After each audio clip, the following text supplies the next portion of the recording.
What's going on, everybody? It's finally time for me to give my top 20 best films of 2019. Originally, I was going to do a top 15 list, but there was just actually so many surprisingly good films that came out this year that I just felt straight up immoral for excluding some of these films from my list because they were genuinely great films, and I wanted to give and shine light to some of these films that I didn't review, and also just shine light to films that maybe some people out there just have never heard of. And I'm really excited to do this. And also, I needed just a little bit more time to squeeze it in, which is why it kind of took me a little bit longer. I had to catch up on some films like 1917. That, and I've just been really busy with a lot of stuff, per usual. I'm actually going to be shooting another short film in like a few weeks, and I'm kind of doing a lot of prep work for that. And it's been kind of hectic, but I'm really excited to do that short film, and I'm really excited to do this list finally. But before I dive right into this list, I have to give my honorable mentions. So I'm going to start by doing that. So the first honorable mention that I'm going to give is Nicholas Winding Refn's Too Old to Die Young. It really pained me to not put this in this list, but the only reason why it's not on my list is because there were so many great films this year, and I just felt like it wouldn't be right for me to include this on the list because it's not really a film. It's really a miniseries. And even though I kind of considered it to be a 13-hour film because that's exactly what it felt like, I didn't want it to take up space on this list for, other actual films that came out this year.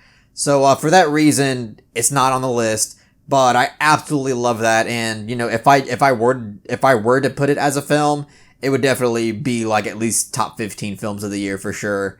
Because I just thought it was absolutely incredible. Next honorable mention, Toy Story 4. Obviously, great animated film. I really loved it. I even gave it a 9 out of 10, but it's not on the list. Under the Silver Lake, David Robert Mitchell. I think that's the name of the director. The same director as It Follows came out with Under the Silver Lake. Really underrated film, was brushed completely under the rug this year. Not that many people really went out to see it. It wasn't marketed that much, but it's a pretty ambitious and creative film, and it was a great watch. I really enjoyed it. Don Quixote, which is written and directed by Terry Gilliam, also didn't make the list, and that was really painful because I really enjoyed that film as well. Terry Gilliam is one of my favorite film directors. John Wick 3 also did not make the list. I thought that was a really fun action movie, didn't make the list. El Camino, another honorable mention, did not make the list, unfortunately. That's the Breaking Bad movie, by the way. Takashi Miike's First Love. I had a lot of fun with that film, but it just wasn't good enough for me to put in my top 20. A24's In Fabric, really weird, odd, creative film. I would still recommend that film, but it just wasn't impressive enough to make it on my list. The Farewell, that might upset some people because I know that was probably on a lot of people's lists. But I think it's a good film. I guess it just didn't resonate with me as much as it did with other people. And I guess that's really it. Because Glass, I really enjoyed Glass, but I know that a lot of people didn't. So I guess there's really no point in mentioning that. But it's too late. I can't take it back now. Oh, and Missing Link. That's a film that I just recently watched. It's another great Leica Studios movie where it's mostly all done with stop motion animation, covered with awesome VFX work as well to really bring the environment to life.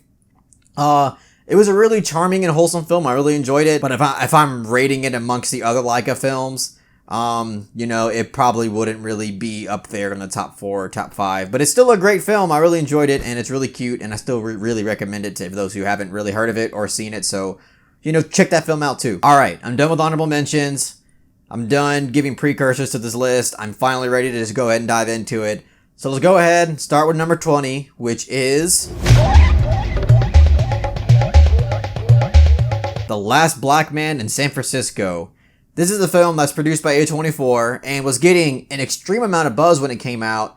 And I watched it pretty much when it came out in the theaters. I never got around to making an actual video review for it. Because again, just busy with all kinds of shit. But this was a brilliant film. I really enjoyed this a lot.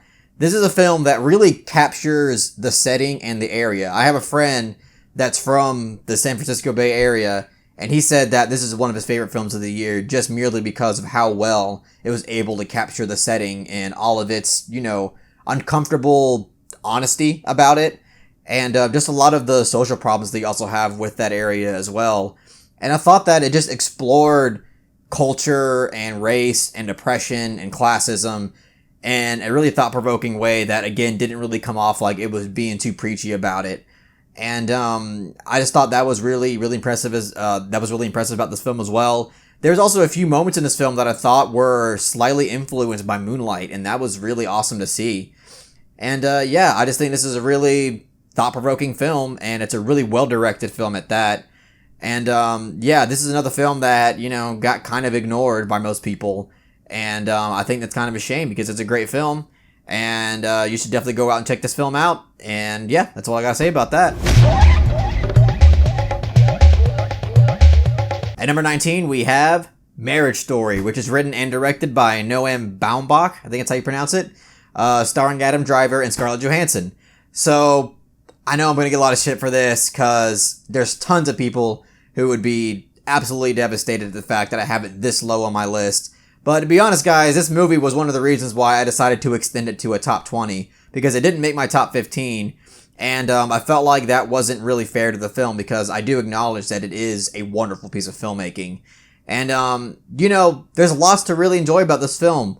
Mostly the incredibly well-written screenplay. I think the screenplay of this film is one of the best aspects of it. The other really great aspect of this film is obviously the acting. Scarlett Johansson really knocks it out of the park in this film. Adam Driver really gets to showcase his talent in this film. And I think they both just did an excellent job at portraying what it would be like as, a failed marriage going through the justice system of a divorce and how tragic that can be. For the love that they once had and also for the kid that's stuck in the middle of it. I think all that was portrayed incredibly realistic and incredibly well. Those to me are the strongest aspects of this film and is the reason why I think that this film is pretty great. I guess it's just other areas that I felt like didn't really exceed in their aspects. And I understand that this film wasn't really aiming to give you like eccentric camera work and just a phenomenal creative score or anything like that. But I felt like this film could have been elevated if it maybe had some of those things. But nevertheless, I think it's a great film. And maybe I'm just a little biased towards films that just have excellent aesthetic work. Like, I just love that about filmmaking, is when a director is able to capture a lot of beautiful things just through pure aesthetics. And I felt like that maybe this film didn't have much of that for me, so that's why it's pretty low on my list. But nevertheless, if this is high up on your list, I totally get why, because it's a brilliant film, and let's hope it maybe wins a few awards at the Oscars. At number 18, we have Honey Boy, which is directed by Alma Harrell and written by Shia LaBeouf himself. So, Honey Boy was a film that I went into really not expecting anything that was too phenomenal. But I came out of it getting really an excellent film. I was pretty floored by the emotion that this film was able to convey. And I was also floored by Shia LaBeouf's performance in this film as well.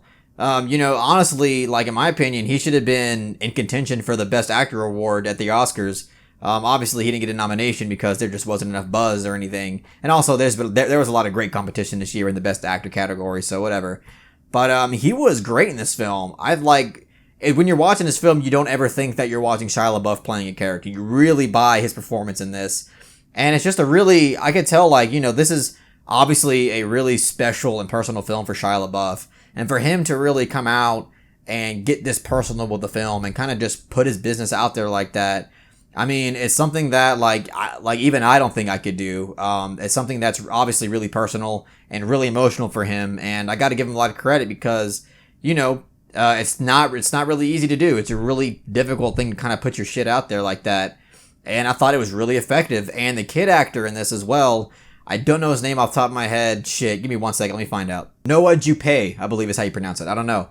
He was also in A Quiet Place. The kid actor in this, he was fantastic. As much as I love Shia LaBeouf in this movie, he was also near that level. Like, he was really convincing in this film.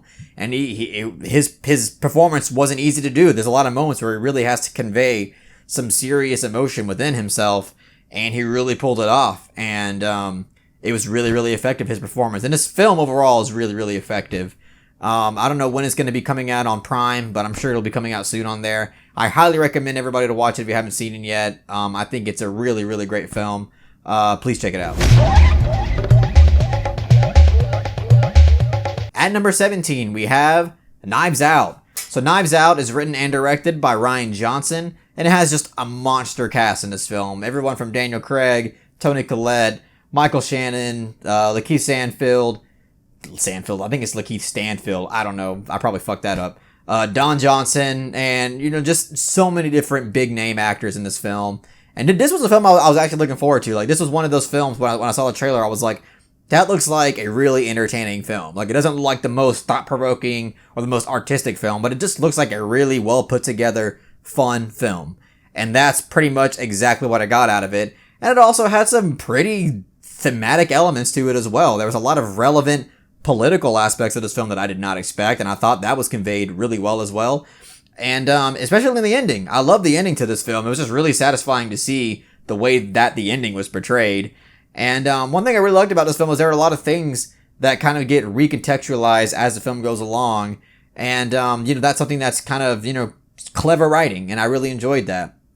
The performances in this are awesome. Daniel Craig was probably my favorite character in this. I know that people kind of shit on him for his accent, but I thought his accent was just hilarious. I'm sorry. Like, it was just really entertaining to see him talk like that. And every time I watch that, it just kind of brings me back to The Office, when the episode where they have the murder in Savannah thing. The problem with liquidity. What's this strange Yankee accent coming out of your mouth, son? This here is Savannah. And it was just a really fun movie, and it was really well put together, really well written, really well directed, and it just throws a lot of curveballs at you. Like, it pretty much gives away who done it, like, in the first 20 minutes, and it still manages to keep you entertained the entire runtime. And I found it pretty impressive, and I definitely recommend checking it out if you haven't already.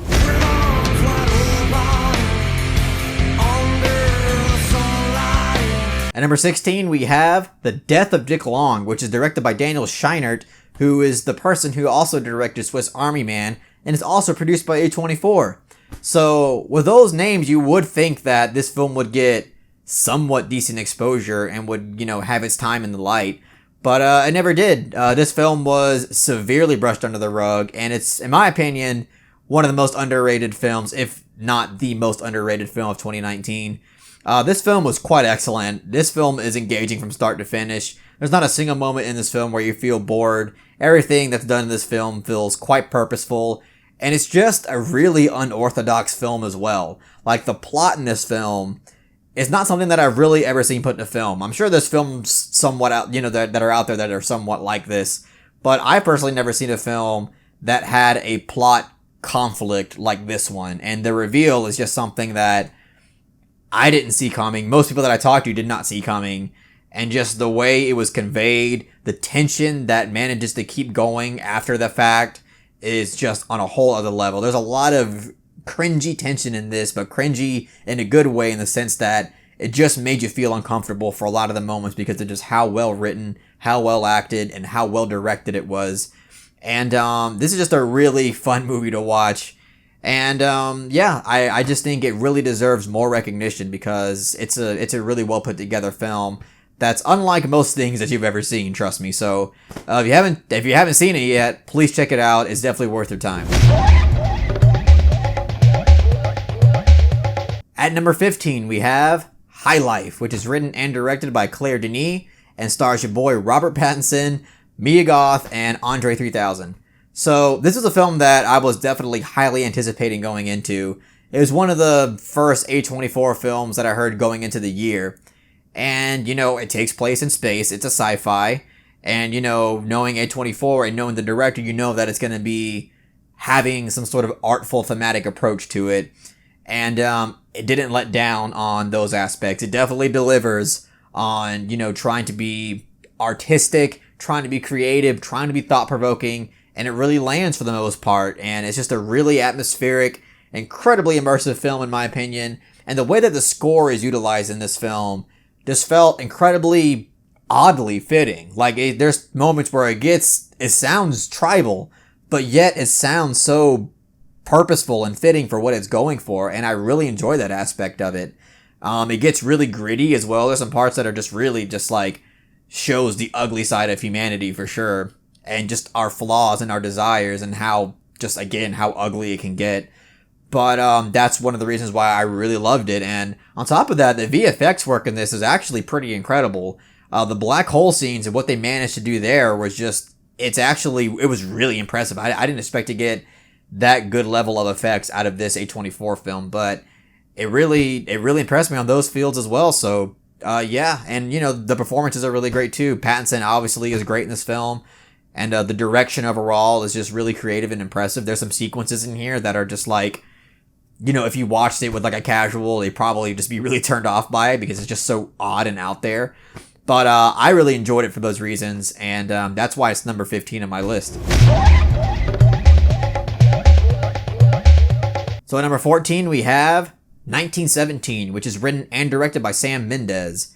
So this is actually a war film that I was anticipating because, one, Roger Deakins is also behind the camera in this, which, if Roger Deakins is behind the camera, I'm more than likely going to be at the theater trying to watch it just for the glory of how beautiful it looks. So that's one reason. But the other reason was that I knew that it was going to be directed to seem like it's all one shot, like it was supposed to appear like just one long take, and that's automatically going to intrigue me because there are films that try to do that, and usually if they're done really well, it can be incredibly captivating. Birdman is the obvious example. Emmanuel Lubezki's work in films like The Revenant and films like Gravity and films like Children of Men, I just really enjoyed the way that the one-shot sequences were utilized in this film, because I feel like it genuinely enhanced the terror of war and really conveyed how, like, in any second, chaos can just erupt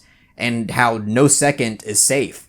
And I just think it worked extremely well for the film and what it was going for. And it just felt really fitting for a war film, and it was really interesting to see it portrayed in this way.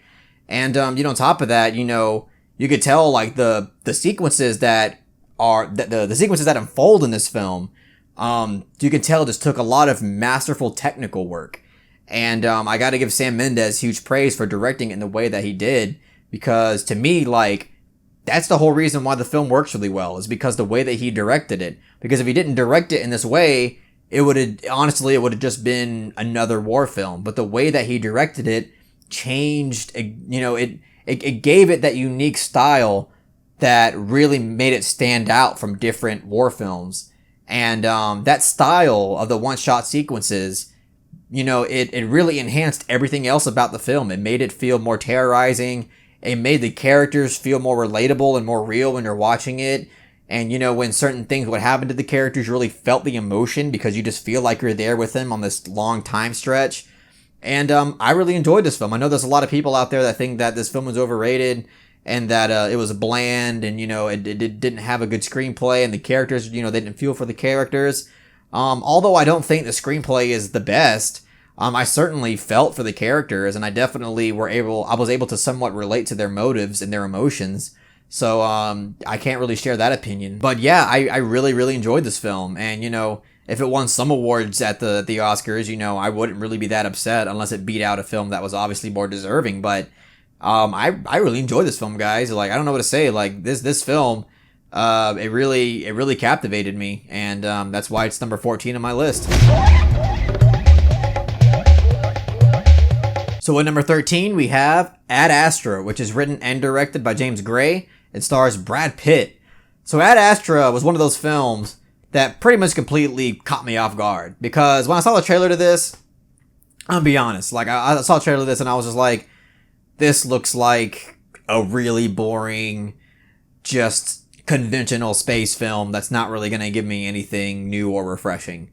But I was completely wrong. This film offered a lot that I really didn't expect, and I thought it was creative and engaging on many different fronts.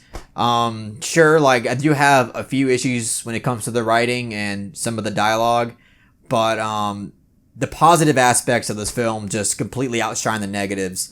And I was really, really impressed with a lot of what this film did. And I also really enjoyed the thematic elements that this film was conveying too, about, someone who takes on a job like this and how it can just suck the life and passion out of you. and just makes you not want to attach yourself to anything out in the real world because of how risky your job is and how much dedication it demands from you. And I also like how it just shows you about, you know, the real corrupt nature of the government as well, and how they're sometimes use you just as a mere tool for their own gain, and that it could really give a shit less about your empathy. They could really give a shit less about what you want in your job, career, and your life. And I think this film was actually really well paced. I mean, for a film that was marketed for like the casual audience, it really paced itself in a way that didn't seem like it was just trying to entertain me the whole time. And it just did things that really impressed me. The cinematography and the production is stunning. It's beautiful. And I just think this is a really mature film on top of that. Like, it's PG-13, but, you know, this is a film that I think a lot of adults would probably like more than teenagers, because it just deals with a lot of mature themes and mature aspects about life. And Tommy Lee Jones in this film as well. Like, the whole character dynamic that Brad Pitt has with Tommy Lee Jones, I thought was really effective. And the third act, like, it really delivers in a way that I didn't expect. Like, it's not this big, grand third act that you would expect, but it delivers in a way. And I was surprisingly moved by it. Like, it's a pretty emotional film by the third act. And this film just had a lot going for it that I did not expect. And I think it was really creative. And yeah, like, I don't know. I'm pretty sure there's a nice handful of people out there that do not like this film. But I really, really enjoyed it. I thought it was pretty impressive in a lot of different ways, especially for, you know, a blockbuster film. It could have easily just been surface level and dumb and just fun, kind of like The Martian. I'm sorry, people who like The Martian. That movie was... I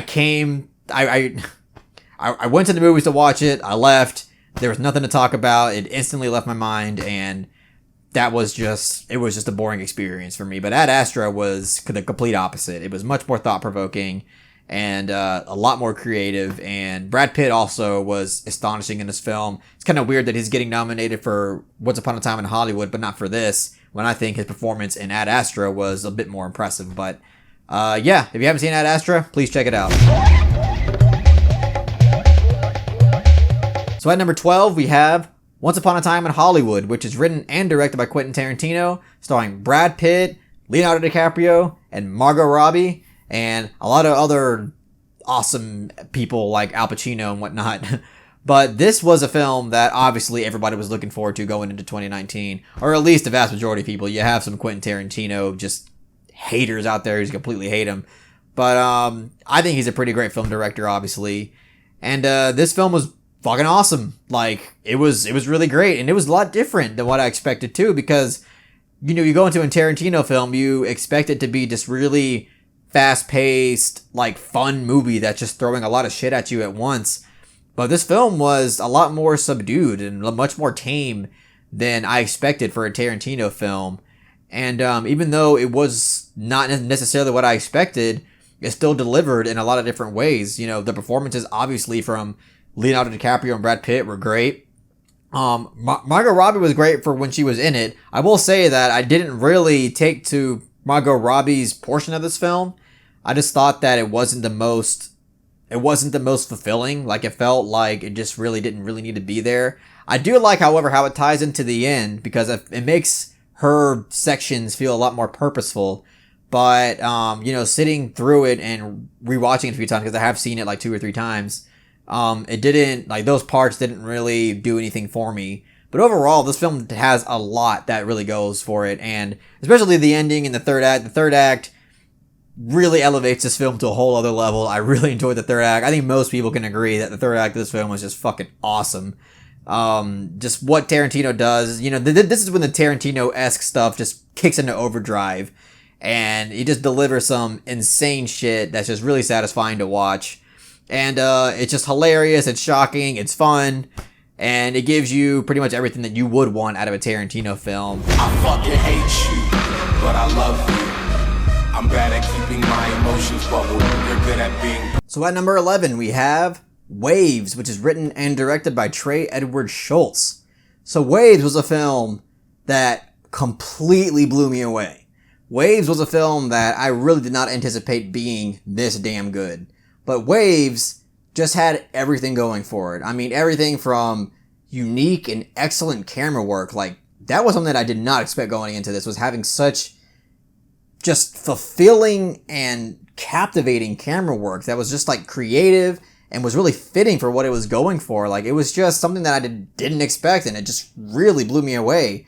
It really elevated this film to a whole other level, and I obviously have to give huge props to Trey Edward Schultz for the direction on that, because you could tell that he had a specific vision for this, and it really worked. It landed, and on top of that, the acting to this is really, really good. I did not expect that either. Like, again, like, this film just shattered my expectations. It did everything that I didn't think it would do, and it just like slapped me across the face and was like, look, I don't know what you thought it was going to be, but you came to see a fucking film, and this is what you get. And this is a film that really isn't divided by like acts. Like, I guess you could say this has a first, second, and third act, but it did not feel that way to me. This feels like a film that's just two halves. You have the first half and you got the second half.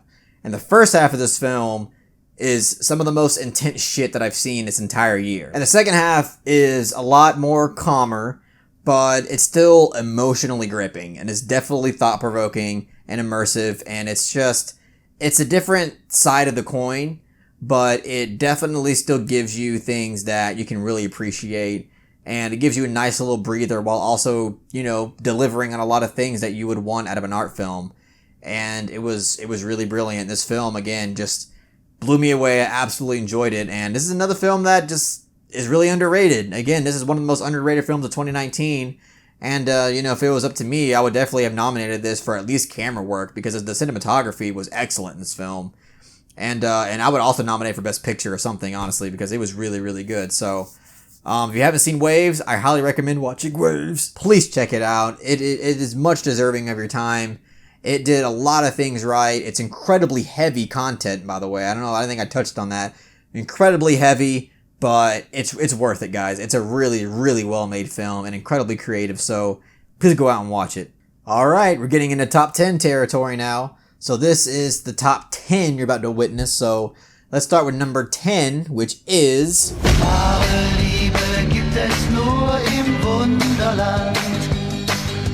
Jojo Rabbit, which is written and directed by Taika Waititi. So Jojo Rabbit, I'm gonna be honest, when I watched the trailer to this, I thought like, I don't know if I'm really gonna take to this, because the jokes and just the way that the trailer was marketing it I was worried that a lot of it was gonna fall flat, and most of it just wasn't really gonna land as much for me, especially since I haven't seen a lot of Taika Waititi's work beforehand. I was a bit skeptical going into it, but this is a film that was just, I found emotionally captivating. This is a film that I did not expect even an ounce to cry, but it made me cry. Like, tears were coming down from my face because of how well it was able to capture certain moments. And Waititi's direction in this I thought was absolutely phenomenal. And he handles, obviously, the whole Nazi subject incredibly well, because the entire time it feels incredibly satirical. And, this is a film that's making fun of Nazis. Like, it's not, like, this film had quite the controversy when it came out, but when you're watching it, like, obviously they're making fun of Nazis. They're not doing anything more than that. And, I thought it was really interesting the way that he approached the satire to this, and also just making it extremely emotional. Roman Griffin Davis, the kid actor in this, he was incredible in this. Like, the amount of emotion that he was demanded to convey in this is really difficult, and he pulled it off. There's especially one scene in particular where he really needed to pull something off, and he did it, and it really worked, and it just yanked tears out of me. Like, that kid knows how to act, and I really hope I see him in more stuff, because he was really, really effective in this film. Scarlett Johansson's also in this film. She was pretty great in her role. Sam Rockwell was really funny in his role. And, this was just a really wholesome and a really charming film, and I really, really loved it. It's really clever, and like I said, incredibly emotional, much more emotional than I anticipated, that's for sure. Really, really great film, guys, and I'm really glad to see it get nominated for a lot of awards at the Academy Awards, because I think it really deserves it. It's a really great film that I didn't expect to be, and that's why it's number 10 on my list.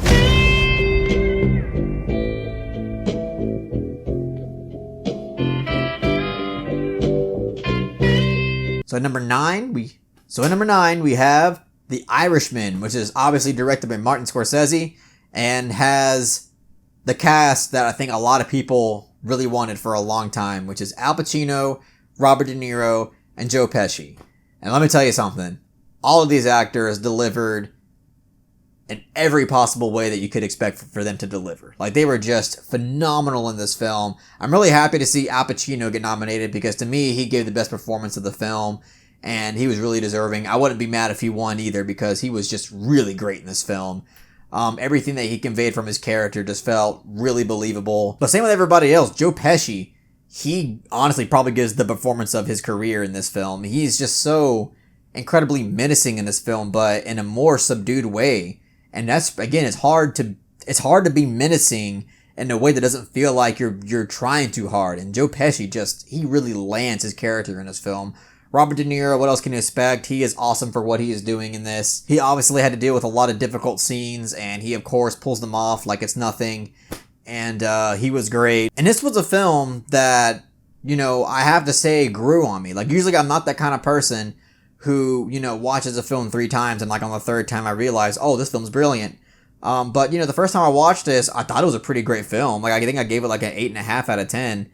But, like, I just didn't see it as masterful as some people were saying it was.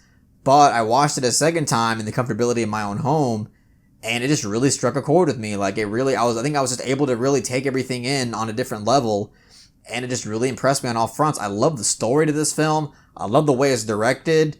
Just the character dynamics in this are on a whole other level. The story of betrayal is something that I really haven't seen in a long time in cinema. And it's just a really, really well-made film. And, for Scorsese to make something like this late in his career, I mean, he is a legendary filmmaker. There's no doubt about that. I give him all the praise in the world for being able to make a film like this. Yes, it's another mob movie. He's made plenty of mob movies. But to make one in this way, that again, kind of like Once Upon a Time in Hollywood, felt a bit more subdued, but was able to really do things that were incredibly powerful and effective. So, huge props to Scorsese. This is an amazing film, and that's why it's number 9 on my list.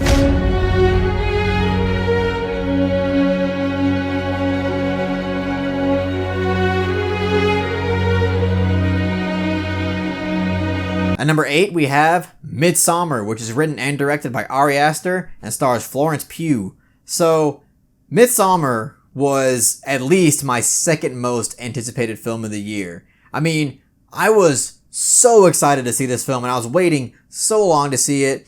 And it was like one of those moments where you wait so long to see something and you've been excited about it for such a long time, where you're finally there, you're in the theater, and you're sitting down, and you're just like, I can't believe that I'm actually about to see it. Like, it doesn't even feel real. It feels incredibly surreal. And, it was one of those films that I was just like, since I loved Hereditary so much, it was just like, it just felt unreal.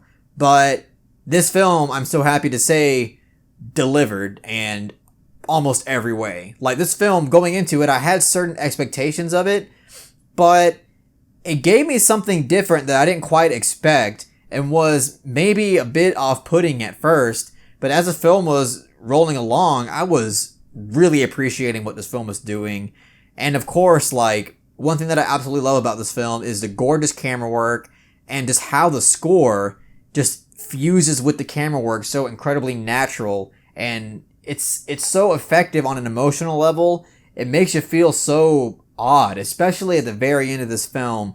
Like, the way that the score is used in the 3rd act and in the ending of this film, with the camera work and with everything that's going on, with obviously Ari Aster's direction, it's just so unorthodox, and it's so incredibly unique to see it unfold like this. It reminded me a lot of Hereditary, I was happy because it does somewhat of what I loved about Hereditary in Midsummer with the score and the camera work, and it just makes you feel so uneasy. But I love the way it made me feel. It was something that was just unlike anything that I've felt in a long time.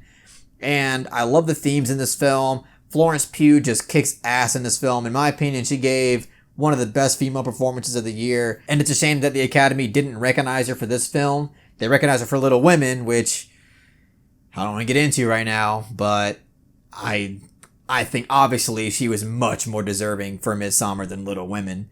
But she was great in this film, and she really sold, again, she did not have an easy task, especially at the beginning, and everything that happens also throughout this film. She has to react and give some really harsh emotions in this film. I thought she really knocked it out of the park. And it was just really great. And I also got to see the director's cut to this. That was a really fun time, except for the audience being obnoxious and pieces of shit. But besides that, it was really fun. I had a really fun adventure with this film. And I can't wait to see what else Ari Aster does. Like, I am just dying to see all the movies that he comes out with. And I'm really digging him as a new upcoming film director. And yeah, that's why Midsummer is my number 8 on the list. At number 7, we have Parasite, which is written and directed by Bong Joon-ho.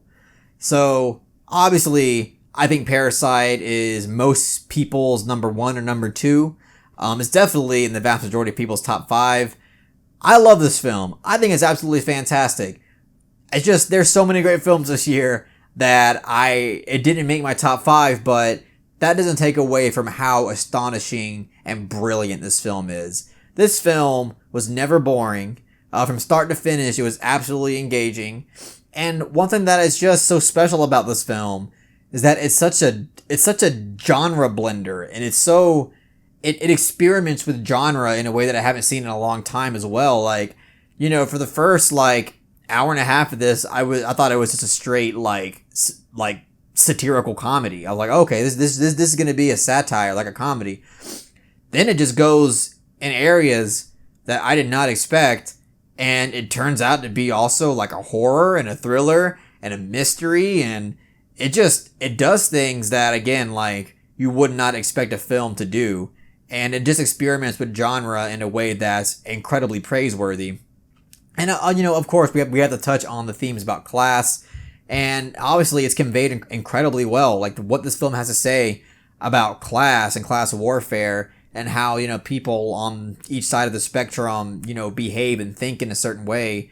And how society can cause these different classes to just clash. It was just conveyed in an incredibly clever way, and I really loved it. It's dark, it's hilarious, it's frightening, it's emotional too at times, and it's just a really fun movie as well. Like, honestly, what makes Parasite also so great is that you could show this you could show this to a casual, and they would probably really like it, to be honest. I mean, yeah, they have to get through like Bong Joon-ho says, the 1-inch barrier of subtitles, but if they can get past that, like, they will really love this film, I think. Like, this film isn't something that only art house and only film lovers can really enjoy. This is a film that pretty much anybody can watch and really get a lot out of. So, yeah, Parasite, phenomenal film. Honestly, out of all the films that were nominated this year, it's either the first or second best film. And I think that if it wins Best Picture, that would be really, really deserving and a really great pick on the Academy's part. So let's hope that they picked something awesome like Parasite and not something fucking overrated like Ford v Ferrari. At number 6, we have The Nightingale, which is written and directed by Jennifer Kent, Australian female director.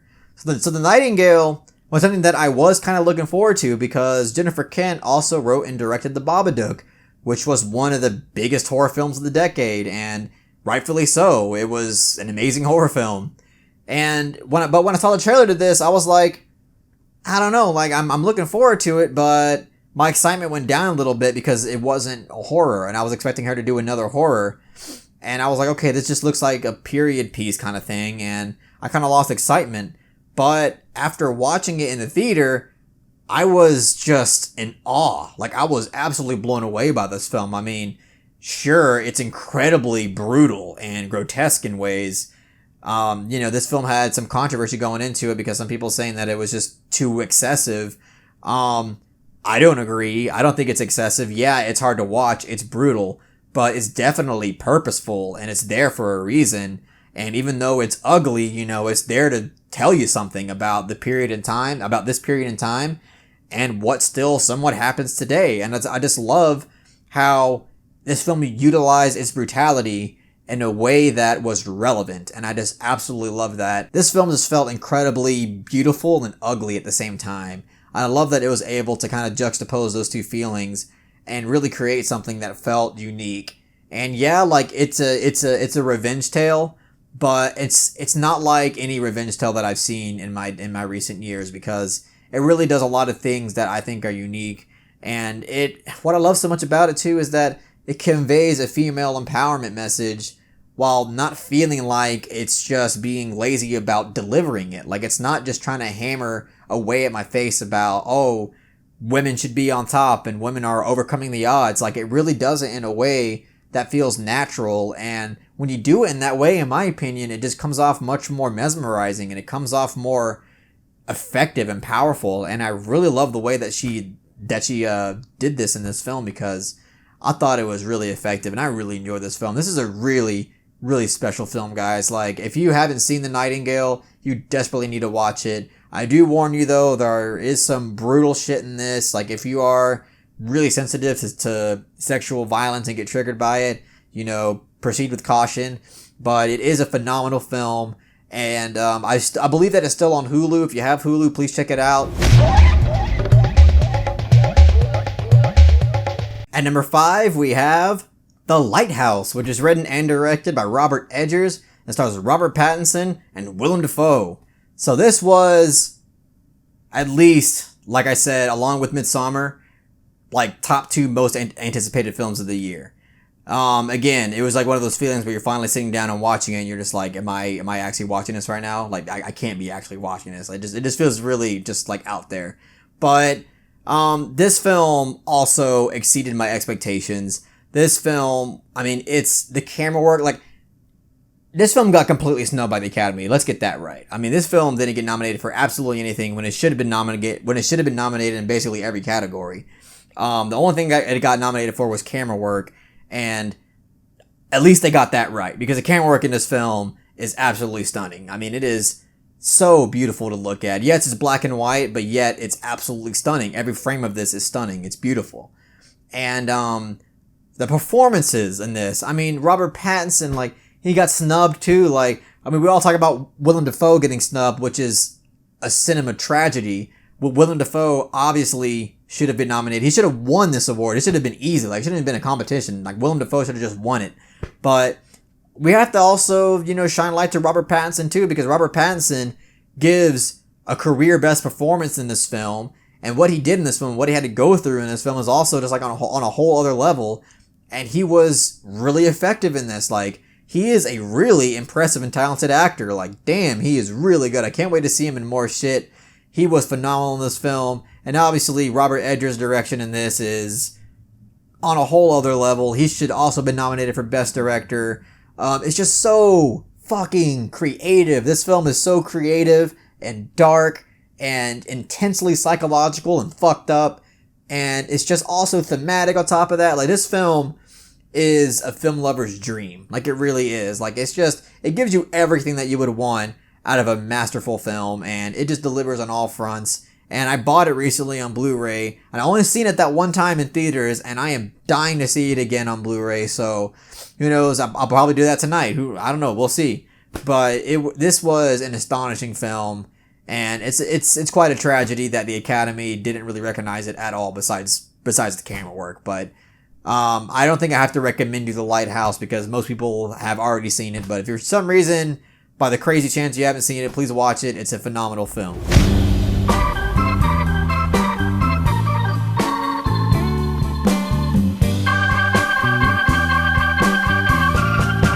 So at number 4, we have Joker, which stars Joaquin Phoenix and written and directed by Todd Phillips. So I'm probably going to get a lot of shit for this. I realize that Joker is above Lighthouse, which, on a purely objective scale, that's probably incorrect. But there is just something so special about Joker that I really loved. And I think one of the reasons is the fact that it's a comic book film, and everybody who watches the channel knows that I am not into that shit. Like, I am not a comic book film fan. I am not one who goes to the movies to go watch comic book movies. Like, that is not why I love cinema at all. So, to see a comic book film resonate with me in this way, it was just something that I just think it was just so remarkable, and it was so special for me to actually watch a comic book film that I felt was just effective on every single phase of filmmaking. Sure, some people say that the script is shit. I hear that all the time. People say, oh, the script's fucking terrible. Oh my god, the script... And also fucking Todd Phillips. They like to shit on Todd Phillips, talking about, oh my god, the fucking director from Todd Phillips is shitty. I'm sorry, guys. Sure, the script isn't phenomenal, but it's not a bad script. I'm sorry, the script does a lot right that I really enjoyed. Todd Phillips' direction. His direction is a lot of the reason why this film came to life the way it did. Of course, Joaquin Phoenix is a huge reason, but I mean, the direction too. I mean, that bathroom scene in this film, the iconic bathroom scene, that scene would not have come to life in the way that it did if it wasn't for proper direction. Like the way that the camera is framed in that scene, the way that it moves and sways along with Joaquin Phoenix's like really eloquent dance. It's the way that the camera sways with it. It makes you feel like you are immersed into this really intimate moment. It makes you feel that you are also like slightly swaying with the Joker. And it's just I really appreciate the direction in this. So I know I'm probably in the minority on that, but I feel like this film is directed in a way that really just was really effective, and I really enjoyed it. And the score is I love the score to this too. It's really emotional, and it's really effective for what it was going for. There might be like a few tracks that I think maybe was a little forced and maybe it didn't really need to be there. But for the most part, I thought the score was really effective and I enjoyed it. And of course, Joaquin Phoenix's performance, whole other level. Like, holy shit, he was so good in this film. Like, I don't know if it's the best that he's ever done. I think maybe his performance in The Master might be a bit better. But fuck, he was excellent in The Joker. He was fantastic. And, you know, if they decide to do a sequel, I'm gonna fucking be there first day because he was so good in this movie. And I'm sorry, guys, I really love Joker. Like, I really, really love this film. I think it's fantastic. I think that's obvious from the shirt that I'm wearing. But I'm one of those people who was really happy to see it get nominated for a bunch of awards. You know, maybe it shouldn't got nominated for 11. There's maybe a few, like maybe Best Adapted Screenplay. Maybe it didn't need to get nominated for that. But for the most part, I'm really happy with all the awards that it got nominated for. Joker haters, come at me, bro. I don't even give a shit. I will defend this film to the day I die. And it was fantastic. So go watch it. If you heard bad rumors about how it's a shit movie, don't listen to that shit. It's phenomenal. Watch it for yourself and find out.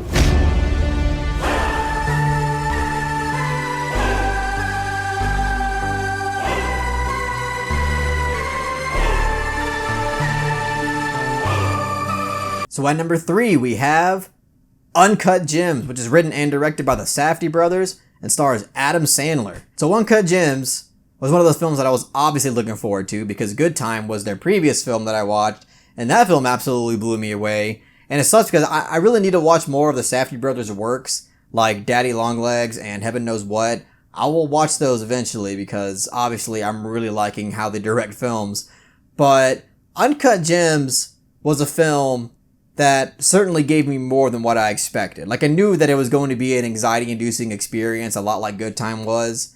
But not only was it anxiety-inducing, but it was just so incredibly fun to watch. Like, it's one of those films where you don't want to ever turn away from the screen because it's just so engaging. Your eyes are just glued to every single moment. And it was so awesome to see Adam Sandler play a serious role and actually showcase his talent.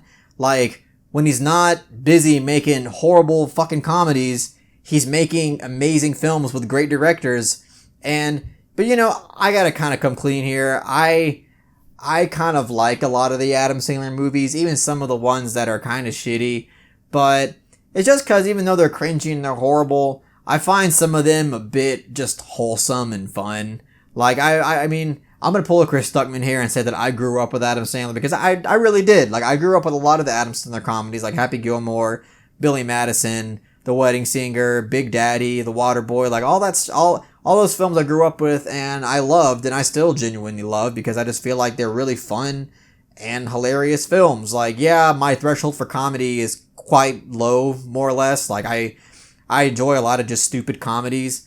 But I mean, what can I say? I find Adam Sandler to be pretty talented as a comedian and as an actor. Sure, the shit that he's made in the past decade or so, I'm not gonna make excuses for that. Those films are fucking horrible.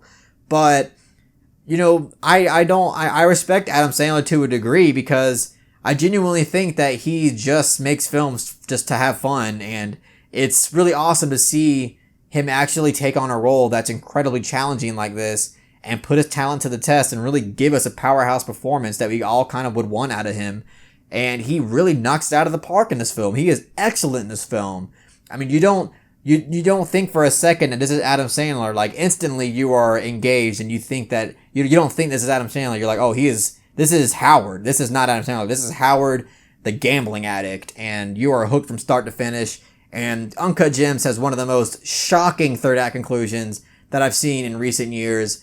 I'm never going to forget the first time that I saw the ending to this film. I've seen this movie like 5 times already, and the theater reactions are priceless. Every time I go watch this in the theater, the reactions I get from the theater are just, that's never going to get old. Like, to see them just all react in that way and just in awe and the gasp that I hear from them, it's unlike anything that I've really seen in recent years. And it's just really awesome. This film is fucking awesome. I love it so goddamn much. And I can't wait to see what else the Safdie brothers do, because I am really impressed with their work. And I hope Adam Sandler does more genuine shit, because I think he has the talent for it. And yeah, I love Uncut Gems. Please see it if you haven't. And that's why it's my number 3. Holy shit, guys. We're at the top 2 now. Hold on to your butts. Ready for this shit? My number 2 is...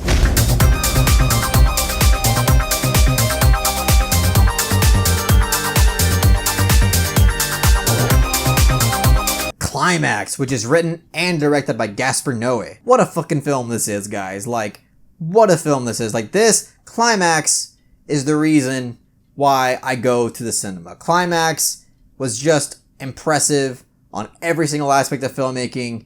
It's incredibly unique and creative.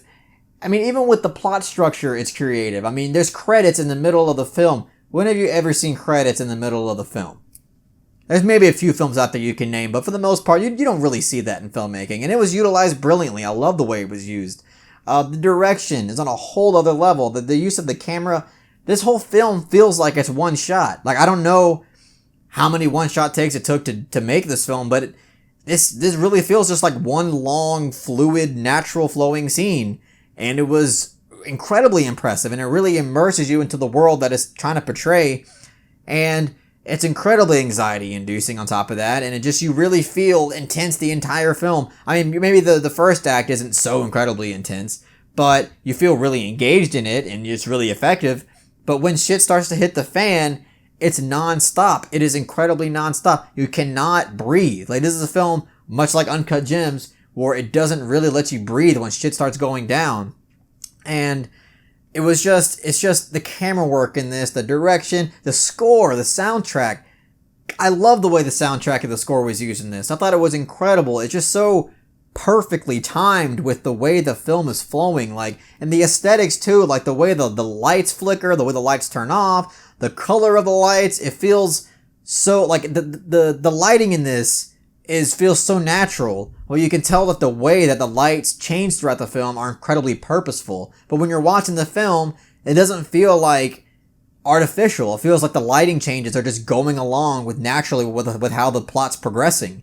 And I absolutely love that about it as well. Like, this film is a masterpiece. This film truly is a masterpiece. I think even on the thematic level, like about death and life and free-spiritedness, like, it tackles themes as well. And this film has so many characters in it. Like, it's like 10 or 12 characters. And they all have their own arcs as well. Like, they all have established personalities and themes about themselves. And the way that all the characters end up in the end, they all have their own conclusions in the way. And it was just really impressive to see him put time and effort into that as well, because you wouldn't really expect all these characters to have something relevant to them.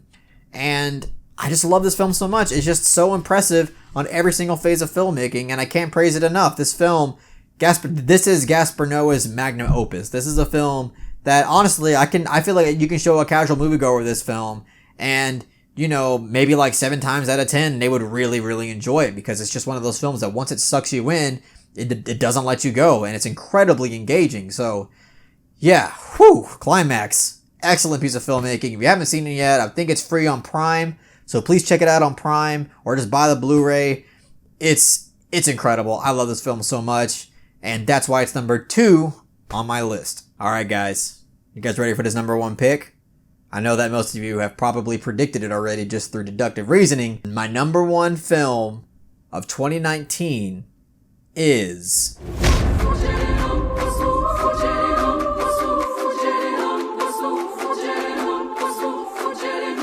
Portrait of a Lady on Fire, which is written and directed by Céline Sciamma and stars Adèle Haenel and Noémie Mortlon. There it is. Almost fucked that up. Thank God I didn't. I already have a review. I just did a review out for this film. So if you want to see me go, more extensive, please watch that review.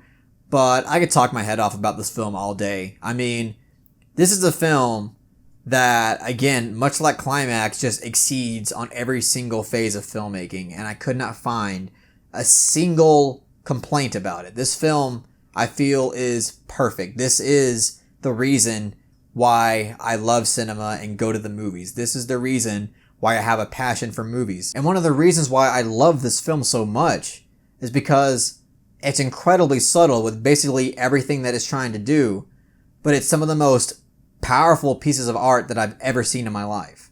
Like, this film, I feel like every single frame of this could be a painting. And I know a lot of people say that about this film, so I'm not using any original phrases here, but it's true. Like, every frame of this feels like a painting. And it's so, relatable to what the film's theme and the film's plot is, because it is about a painter. And just the amount of emotion and the amount of intellect and insight that this film conveys through subtle means is just staggering. Like, I was absolutely floored by this film, guys. And the performances on top of that, I gotta give massive props to Adèle Haenel in this, because not only was she cast perfectly for this role, but what she does in the ending of this film was on a whole other level of acting. Like, she just conveyed exactly the emotion that you would want out of her without doing too much or too little. Like, she just gives such an emotionally staggering performance in that last act, and it was just incredible to watch. And the way that it also infuses the theme of music and just the theme of just tragedy and loss was perfect. I love this film to death. It did everything right. And the acting all across the board is fantastic too. Noémie Mortlon was also a brilliant partner in crime in this. She gives an excellent performance in this film. And the direction, Céline Sciamma, incredible female director. She has talent behind the camera. I can't wait to see what else she does, because she knows what the hell she's doing behind the camera. And she directed the ever-loving shit out of this film, and it's quite incredible. There are so many scenes that are just so memorable, and I feel like I could rewatch this film so many times over and over again. It'll never get old. It'll probably get more impactful the more I watch it, which is something so exciting. But this film is just so incredible. I love this film to death. It just did everything right. It did everything that I would expect out of a masterful piece of filmmaking. And yeah, I mean, what else can I say? That's why it's number one on my list, guys. And like I said, if you want to see me talk about it more, I have a review on that. Please check it out. I absolutely adore this film, and I think it's rightfully deserved right there on my number one spot of 2019. Holy shit, guys. That was a lot of talking about a lot of different films, but they were all excellent films, so it was highly worth it. And yeah, 2019 was an excellent year for film, guys. I've heard some people say it was a really weak year, but for me, it was great. There are a lot of memorable films, a lot of masterful films, a lot of films that I feel like are gonna be remembered. I'm also gonna be doing a ranking of the Best Picture nominees at the Academy Awards, so that'll be out next weekend at some point, so be on the lookout for that. And when the Oscars do come around, I believe on February 7th, I'm not sure, check that out for me. I just said that at the top of my head. That is going to be a live stream for me and the boys, so that's going to be a really fun night. So make sure to be there for that. I would love to have you in the chat and just have an awesome time with you guys. So yeah, I mean, that's all I got to say, I guess. If you really enjoyed what I had to say about the 2019 films, please give this video a like and share it amongst your friends. And don't forget to subscribe to the channel to be updated on more film-related content.